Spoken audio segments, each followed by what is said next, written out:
தமிழ்நாட்டில் நிலத்தடி நீரில் அதிகப்படியான மாசு கலந்து இருப்பதாகவும் இதை பருகக்கூடிய மக்களுக்கு ரத்த அழுத்தம் போன்ற பிரச்சனை வர வாய்ப்புள்ளதாகவும் சமீபத்திய மத்திய அரசோட அறிக்கை ஒன்று சொல்லியிருக்கு. ஒவ்வொரு ஆண்டும் மத்திய நிலத்தடி நீர்வள வாரியம் இந்தியாவில் உள்ள பல்வேறு பகுதிகளில் நிலத்தடி நீர் மாதிரிகளை எடுத்து சோதனை பண்ணி அதனுடைய அறிக்கையை வெளியிடுவாங்க. அந்த வகையில் 2024ஆம் ஆண்டுக்கான அறிக்கையானது கடந்த டிசம்பர் 31ஆம் தேதி மத்திய ஜல்சக்தி துறை அமைச்சர் CR பட்டீல் அவர்களால் வெளியிடப்பட்டது. இந்த அறிக்கையில் சொல்லப்பட்டிருக்கிறது என்னன்னா, தமிழ்நாடு, கர்நாடகா, மகாராஷ்டிரா, ராஜஸ்தான் போன்ற மாநிலங்களில் இருக்கக்கூடிய நிலத்தடி நீரில் அதிகப்படியான நைட்ரேட் கண்டென்ட் கலந்திருப்பதாகவும் இதை பருகக்கூடிய மக்களுக்கு ரத்த அழுத்தம் போன்ற பிரச்சனைகள் அது ஏற்படுத்தும் அப்படின்னு சொல்லப்பட்டிருக்கு.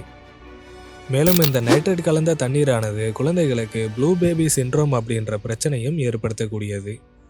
சராசரியாக 1 லிட்டர் தண்ணியில் 45 மில்லிகிராம் வரைக்கும் நைட்ரேட் இருக்கும். அந்த அளவுக்கு மேல் போகும்போது தான் மக்களுக்கு இரத்த நாளங்கள் பாதிப்பு போன்ற பிரச்சனைகள் ஏற்படும்ட்டு சொல்கிறாங்க. இந்த நைட்ரேட் அதிகரிப்புக்கு காரணமாக சொல்லப்படுவது விவசாயத்தில் பயன்படுத்தக்கூடிய அமோனியம் நைட்ரேட் மற்றும் கால்சியம் நைட்ரேட் போன்ற செயற்கை உரங்கள் தான். நைட்ரேட் மட்டும்தான் கலந்துருக்கான்னு கேட்டால் இல்லை. குளோரினும் அதிகப்படியாக தமிழ்நாட்டில் இருக்கக்கூடிய வட மாவட்டங்களான தருமபுரி, சேலம், கரூர் போன்ற பகுதிகளில் அதிக அளவில் காணப்படுது. இதெல்லாம் சரி செய்யக்கூடிய கடமை அரசாங்கத்துக்கு எந்த அளவுக்கு இருக்கோ அதே அளவுக்கு மக்களான நமக்கிட்டையும் இருக்குது.